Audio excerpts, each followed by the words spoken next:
네, 안녕하십니까? 오늘 말씀은 마태복음 23장 1절에서 22절 말씀을 읽겠습니다. 11. 너희 중에 큰 자는 너희를 섬기는 자가 되어야 하리라.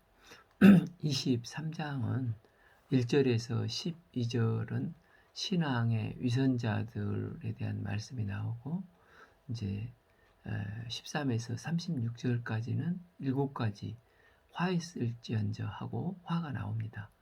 23장까지 예수님을 배척한 종교 지도자들과 논쟁하는 이야기인데, 이 바리새인들의 위험성을 말씀하시는 전반부 말씀을 읽겠습니다.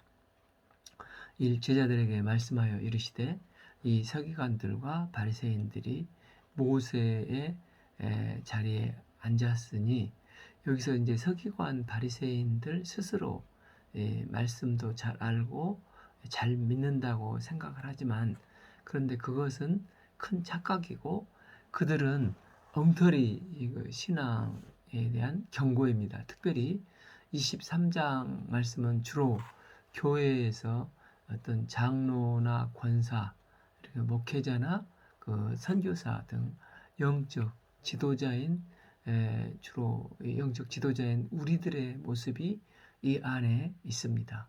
예수님은 당시 종교 지도자이라고 하지만 자신들의 문제점을 지적하면서도 그들의 위선 모습을 3가지 말씀을 하시고 그들을 본받지 말도록 권면을 하십니다. 첫째는 모세의 자리에 앉으려는 것입니다. 이 모세의 자리에 앉았으니, 여기서 모세의 자리는 높은 자리, 재판장의 자리, 선생의 자리를 말한다 할 수 있습니다. 그러나 주님의 제자된 자들은 모세의 자리보다 모세의 모습을 닮아가야 하는 것입니다. 이스라엘이 이제 금송아지를 만들었을 때 하나님께서 이스라엘을 다 쓸어버리고 모세너로 시작을 하겠다고 하실 때 모세는 뭐라고 기도했습니까? 출애굽기 32장 31절, 모세가 여호와께 다시 나와 여짜오되 슬프도소이다. 이 백성이 자기들을 위하여 금신을 만들었사오니 큰 죄를 범하나이다. 이때 모세는 생명책에서 나를 제해달라고 하면서 하나님 앞에 목숨을 건 중보기도를 했습니다. 범죄한 이스라엘들을 살려주십시오. 이게 모세의 모습입니다. 그런데 모세의 모습을 배우려고 하지 않고 모세의 자리를 탐하면 문제가 된다는 것입니다.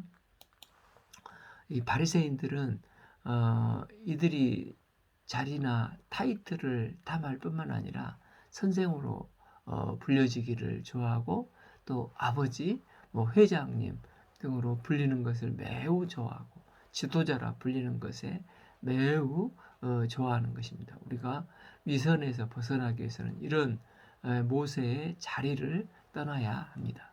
두 번째 위선은 입으로만 떠들고 자신들은 손 하나 까딱하지 않는 이 불안당 같은 사람, 즉 땀을 흘리지 않는 사람, 자꾸만 사람들에게 그러면서 집만 지우는 자들이라는 것입니다. 3. 그러므로 무엇이든지 그들이 말하는 바는 행하고 지키되 그들이 하는 행위는 본받지 말라. 그들은 말만 하고 행하지 아니하며, 예수님은 그들의 말하는 바는 행하라고 하십니다. 그러나 그들의 행위는 본받지 말라는 것입니다. 그들은 말만 하고 행하지 않기 때문입니다.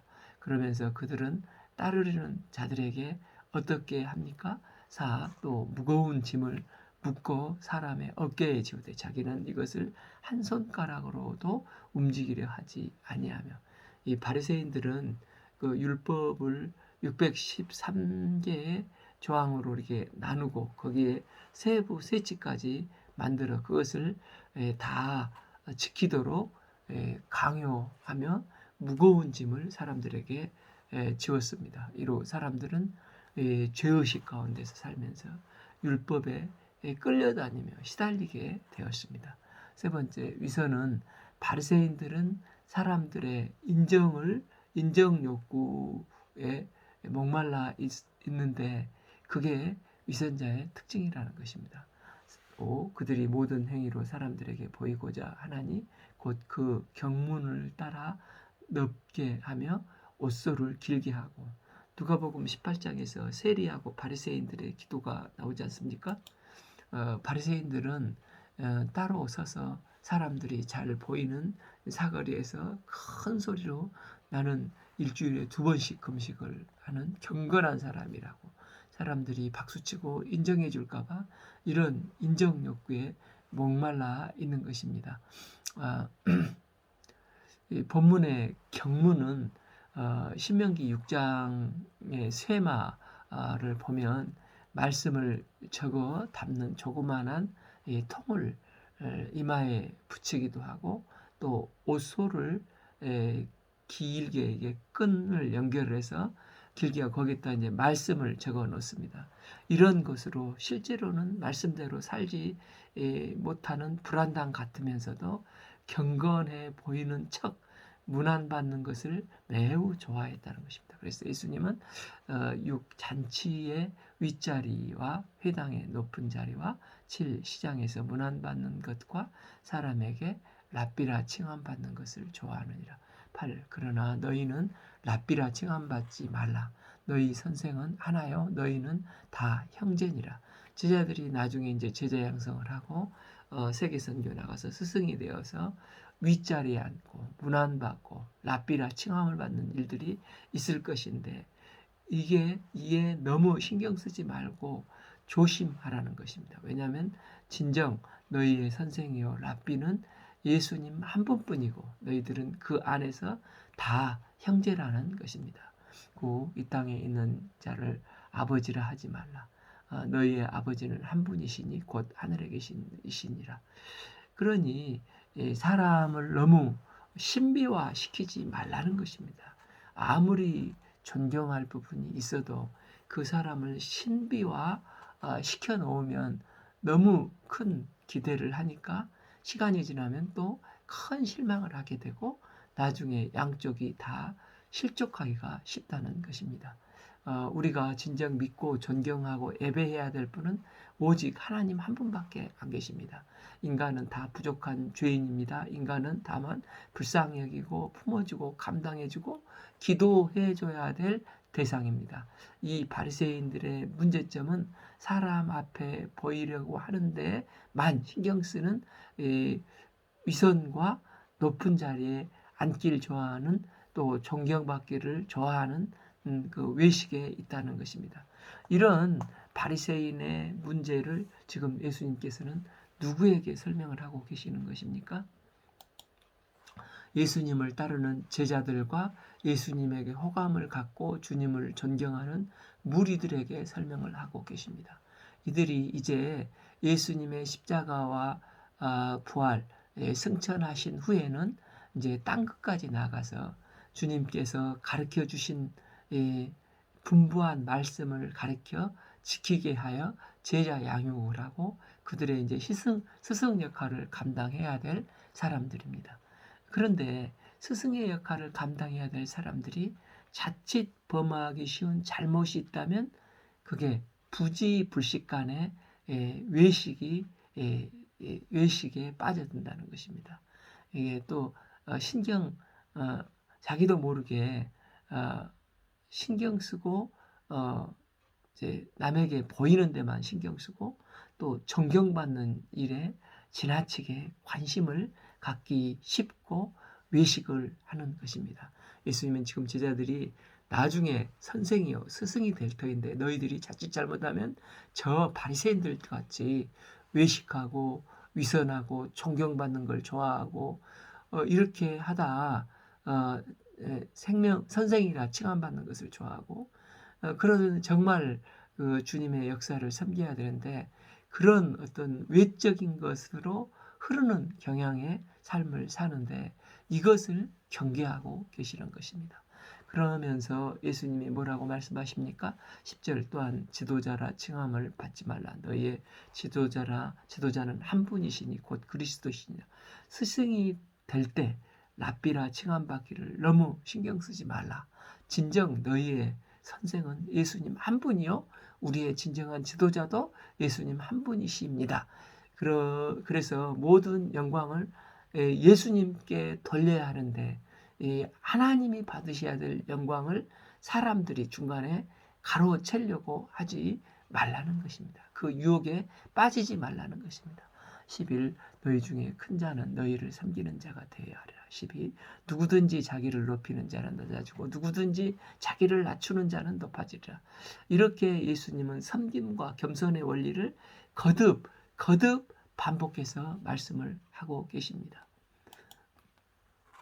우리가 말씀을 공부하는 목적은 군림하기 위함도 아니고 또 잘난 척하기 위함도 또 꼰대가 되기 위함도 아닙니다. 다만 주님께 받은 은혜에 감격해서 이 감사한 마음으로 이웃들과 다른 사람들에게 복음을 알지 못하는 그들을 불쌍히 여겨서 그 사람들도 예수님을 알고 올바른 신앙생활을 하는 형제 자매가 되도록 하기 위함일 뿐입니다.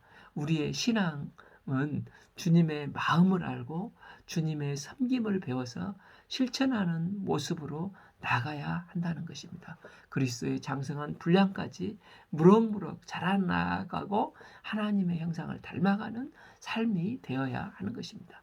우리의 섬김을 통해 오직 영광 받으실 분은 하나님 한 분이심을 드러내는 삶이 될 수 있기를 기도합니다. 13절부터 이제 바리새인들이 어떤 화를 당할 것인지 7가지 화 있을지언정 화가 나옵니다. 13. 화 있을지언정 외식하는 서기관들아 바리새인들이여 너희는 천국문을 사람들 앞에서 닫고 너희는 들어가지 않고 들어가려 하려는 자들도 들어가지 못하게 하는도다. 이제 14 없음 바리새인들과 서기관들은 하나님이 기뻐하는 뜻을 즉 율법의 말씀을 전달하는 율법의 전달자로서 율법을 해석하는 자들이었습니다. 그러나 그들이 율법을 안 지키고 그들을 따르는 자들에게 율법의 진정한 의미를 가르치지 아니하고 자기를 따르는 자들도 잘못된 길로 가도록 잘못 인도함으로 천국문을 닫고 들어가려는 자들도 들어가지 못하게 끌어내리는 역할을 한다는 것입니다. 천국문은 무엇입니까? 예수님을 영접하는 길입니다. 요한복음 14장 6절 예수님은 내가 곧 길이요 진리요 생명이니 나로 말미암지 않고는 아버지께 갈 수 없다고 했습니다. 예수님을 통하지 않고는 예수님의 십자가와 부활을 통하지 않고는 누구도 아버지가 계신 천국에 갈 수가 없습니다. 그런데 그들은 예수님의 말씀을 듣고 회개하고 영접해야 하는데 두 길을 오히려 틀어막고 오히려 배척하고 올무에 빠뜨리려고만 하였습니다. 그리고 그 따르는 제자들에게 예수님을 영접지 못하도록 방해를 하고 도시락을 싸가지고 다니면서 방해를 했다는 것입니다. 이런 자들에게 무시무시한 화가 있을 것이라고 말씀을 하십니다. 이 화 있을지언정 말씀은 지난번 읽었었던 우리가 그 구약의 그 아모스서를 읽었지 않습니까? 거기에 보면 화 있을지언정가 비슷하게 반복해서 나옵니다. 이 아모스서의 구조는 1, 2장은 서론이고 또 그 본론이 3장에서 6장, 7장에서 9장은 아모스가 본 진노의 환상입니다. 총 그래서 거기에서 5편의 설교가 있었지 않습니까? 그 중에서 3장 1절 들으라로 이 첫 설교가 나오고 4장 1절에도 바산의 암소들아 들으라 하고 두 번째 설교가 있었지 않습니까? 세 번째 설교는 이제 5장 1절에 애가로 설교를 하는데 첫 번째, 두 번째를 들으라 했는데 이스라엘이 안 들으니까 이제는 눈물을 흘려가면서 애통한 마음으로 들으라 이거 그 애원을 하면서 외치는 것입니다. 그런데도 이스라엘은 회개치 않고 돌아오지 않았습니다. 그래서 5장 18절 이제 네 번째 설교에서는 이제 오늘 그 이제 23장 13절 말씀처럼 화 있을지언정 이렇게 이제 시작을 하게 됩니다. 그리고 5번째 설교가 6장 1절에 시작하는데 여기서도 화 있을지언더라고 말씀으로 시작을 합니다. 선지자가 처음에는 좋은 말 들으라고 했는데 좋은 이 복음을 들으라고 하는 건데 안 들으니까 눈물을 흘리면서 제발 좀 들으라고. 그래도 불순종하니까 화 있을지언정 이제 회개의 메시지를 증거하는 것입니다. 예수님은 마태복음 55장 그 산상수훈에서 팔복 말씀을 하셨습니다. 심령이 가난한 자 복이 있나니 애통하는 자는 복이 있나니. 그리고 또 율법의 진정한 의미와 뜻에 대해서 말씀을 하셨습니다. 그리고 또 지금까지 얼마나 많은 천국 복음을 증거하시고 이적을 행하시며 예수님이 약속된 메시아이신 것을 그들에게 보여주셨습니까?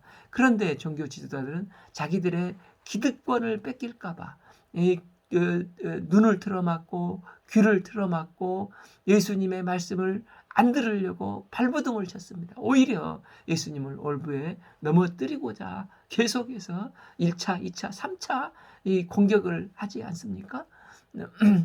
23장에서 이제 죽음을 앞두신 예수님도 7번에 걸쳐서 화 있을지언정을 선포하십니다.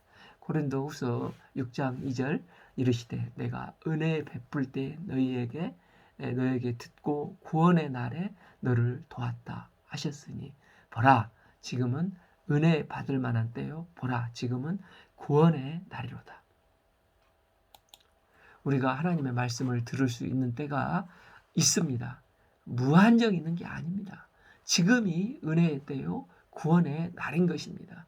그러나 이런 은혜의 때가 어느 순간 딱 끊기게 된다는 것입니다.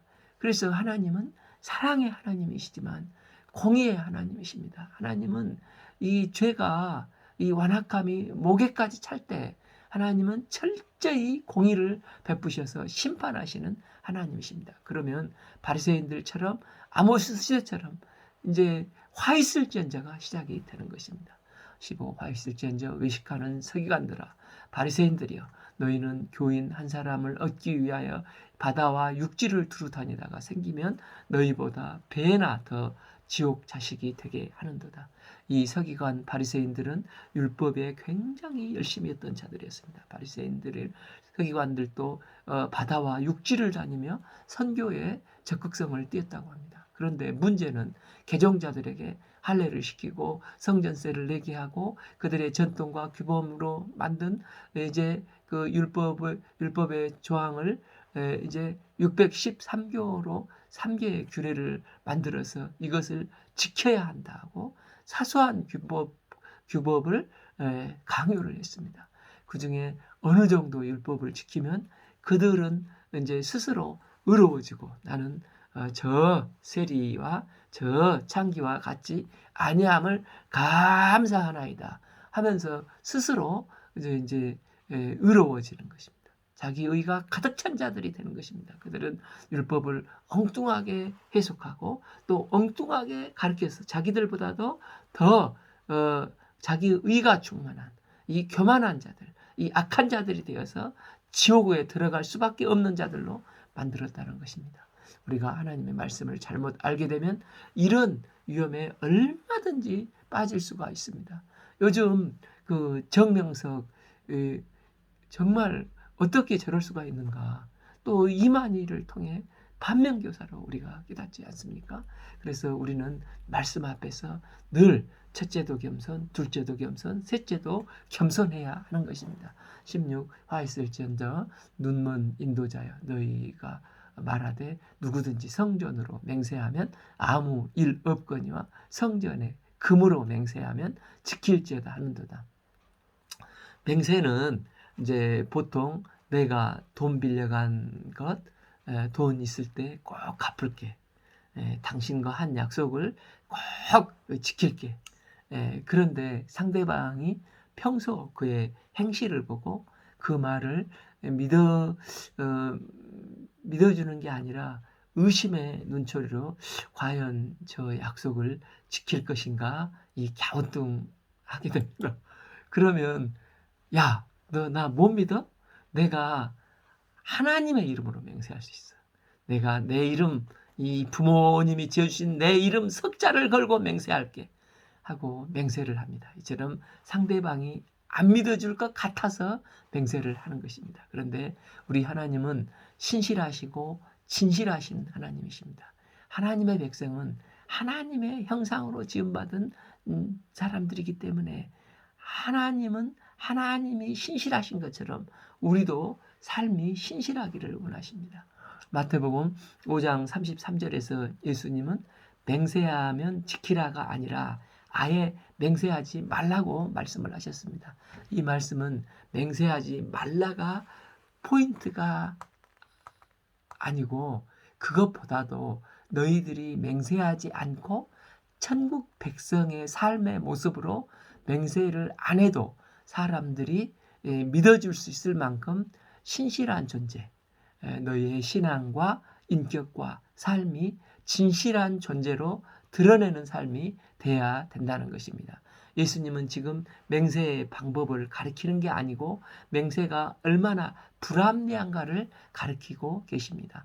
이 바리새인들은 16b 성전으로 맹세하면 아무 일이 없거니와 성전에 금으로 맹세하면 지킬지라 이렇게 가르치는 것은 성전에 바치기로 한 것은 성전에 바치기로 한 예를 들어서 쌀, 열매, 재물 등을 통틀어서 금으로 말을 합니다. 성전으로 맹세했으면 안 바쳐도 되는데 성전에 금으로 맹세했으면 그것은 반드시 바쳐야 된다는 것입니다. 왜입니까? 성전 건물은 어차피 바리새인들이나 이 종교 지도자들이 그것을 팔 수가 없어서 자신들의 돈이 될 수가 없지만 그러나 사람들이 성전에 와서 서원하고 맹세하고 제물로 바치는 것들은 거기에서 사례 사역을 챙길 수 있는 얼마든지 공간이 있지 않습니까?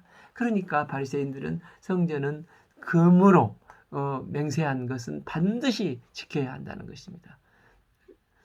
그들은 하나님을 황금보다 낮게 보는 이런 결과를 초래하고 망령된 죄악을 저지르고 있는 것입니다. 그러면서 예수님은 17 어리석은 맹인들이여 어느 것이 크냐 그 금이냐 그 금은 거룩하게 하는 성전이냐 답은 명확하지 않습니까? 그들은 하나님의 말씀을 보고도 판단력이 결여되어 있는 맹인입니다. 그래서 중요한 것을 보지 못하고 쓸데없는 것만 관심을 가지고 있는 그들에게 어리석은 맹인, 똑똑한 척은 다 하지만 참 지각도 판단력도 없는 어리석은 자들이라는 것입니다. 예수님께서 이런 질문을 던지는 이유가 무엇입니까? 신앙의 척도는 금이 되어서는 안 되고 하나님과 관계, 이 바른 관계를 맺는 것이기 때문에 그렇다는 것입니다. 하나님이 신실하신 것처럼 주를 믿는 성도인 내가 얼마나 신실하고 얼마나 신용이 있느냐 이게 중요하다는 것입니다. 18 너희가 또 이르되 누구든지 제단으로 맹세하면 아무 일 없거니와 그 위에 있는 예물로 맹세하면 지킬지라 하는도다. 마찬가지로 이들은 가르치기를 제단으로 맹세한 것은 아무 효력이 없지만 예물 드리기로 맹세한 것은 반드시 바쳐야 해. 왜냐하면 그래야 제사장들에게 떡고물이 떨어지기 때문입니다. 그래서 당시 제사장들은 바리새인들이 얼마나 타락했는지를 그들을 볼 수가 있는 것입니다. 그들은 어떻게 하면 하나님을 빙자해서 또 성전을 빙자해서 더 많은 돈을 챙길 것인가, 벌 것인가, 혈안이 돼요. 눈먼 맹인이요 어리석은 바보들이었습니다. 그러면서 예수님께서 바리새인들을 향해 꾸짖습니다.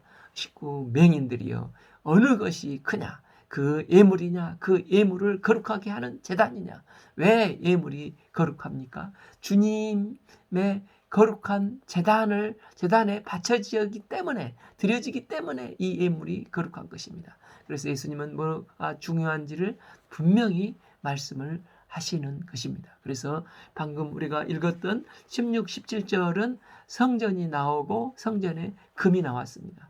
뭐가 더 소중합니까? 성전이 더 소중합니다. 18, 19절에서는 또 제단과 제단에 바치는 제물이 나왔습니다. 뭐가 더 귀합니까? 제단이 더 귀합니다. 왜 제단의 제물이 예, 귀하냐면 제단에 바쳐지기 때문에 그렇습니다. 예수님은 이처럼 굉장히 논리적으로 말씀을 전개해 나가고 계십니다. 20. 그러므로 제단으로 맹세하는 자는 제단과 그 위에 있는 모든 것으로 맹세하며, 그러니까 제단으로도 맹세하는 것이고 제단에 바치는 예물로도 맹세하는 것이고 또 이 제단의 주인이신 하나님께도 맹세한 것이라는 것입니다. 그러면서 결국 맹세는 하나님께 한 것이 되니까 무조건 정직하게 지켜야 한다는 것입니다. 그렇다면 문제는 마태복음 5장 33절에서 37절 결탄코 도무지 맹세하지 말라. 하늘로도 말라. 이는 하나님의 보좌요. 땅으로도 말라. 땅은 하나님의 발등상이라. 이렇게 말씀하셨는데 맹세를 못 지키면 얼마나 하나님의 이름을 망령되게 일컫는 것입니까? 그래서 너희들은 맹세하지 말고 다만 하나님의 신실하신 것처럼 신앙과 삶과 인격이 너희들의 삶에서 신실하게 살아내야 한다는 것입니다. 즉 나는 하나님의 형상을 닮은 하나님의 자녀로서 나는 맹세를 안 해도 사람들이 신실한 나의 삶을 인정하고 선한 영향력을 끼치는 그런 사람이 되어야 한다는 것입니다. 어떤 물질적 대상을 놓고 맹세하는 것이 아니라 하나님의 백성답게 정직하고 신용 있게 살아내는 그런 성도가 되라고 가르치고 계시는 것입니다. 21. 또 성전으로 맹세하는 자는 성전과 그 안에 계신 이로 맹세하며, 바리새인들은 성전으로 맹세하지 말라고 가르쳤습니다. 그런데 예수님은 바리새인들처럼 떡고물이 안 나오니까 성전으로 맹세하는 맹세는 안 지켜도 되는 게 아니라 하나님이 계신 집으로 맹세했으니 반드시 지켜야 한다는 것입니다. 22. 또 하늘로 맹세하는 자는 하나님의 보좌와 그 위에 앉으신 이로 맹세합니다. 결국 모든 맹세는 하나님과 연관이 있습니다. 그러니 우리가 어떤 약속이나 맹세를 했다면은 나는 그 맹세를 안 지키면 하나님의 이름을 망령되게 한다는 의식을 분명히 가지고 하나님을 경외하는 자세로 섬겨야 한다는 것입니다. 오늘 말씀은 23장 1절에서 22절 말씀을 읽겠습니다. 감사합니다.